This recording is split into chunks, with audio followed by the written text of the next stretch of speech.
Just doing a brief random roadrunner while I was on my walk, like I used to do in the past. God would talk to me. He talked to me so beneficial because he was telling me to go forward and not back. And when you go forward and not back, just remove all the distractions and those things that try to deter you from what God has planned and predestined for you.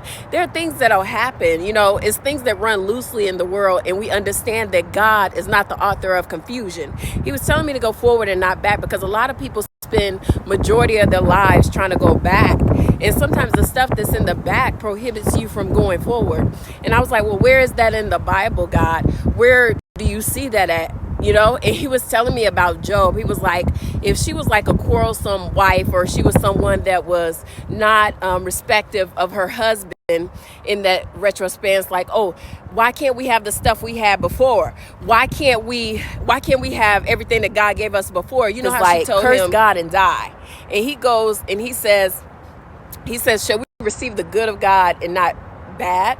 Sometimes in our worst times, in our trying times, we get so stuck on those things of the past, and God has double for us. God has greatness for us to walk in. And I think we get so stuck on other people's greatness that we can't go forth in our greatness. That's someone else's past. That's someone else's walk. Go on your journey and walk your walk, and you'll see that we both remember. I want to say that verse, seek ye first the kingdom of God and all his righteousness, and all these things will be added unto you. I think I got so caught in the beginning stages seeking the kingdom of God that I didn't remember the righteousness, and I couldn't remember that verse. But as you walk in righteousness, you begin to remember that verse, and all in his righteousness, and all these things will be added unto you.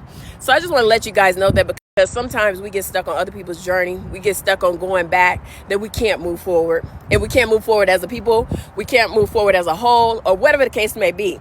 But you have your own journey, and you have your own walk, and it's going to take you to your own place. And I'm just going to let you know that Job and his wife were speaking, if she told him she wanted what they had before, they wouldn't receive what God initially had so much planned and predestined for them, that if they looked at what they had in the past, they wouldn't be able to receive their future. And when you go back, it kind of prohibits God, because he's about living things, not dead things. Things have already passed. Things are in the past. We can't put Jesus back on the cross. He already saved us. He already died for those sins. So you can't put those sins back in my head.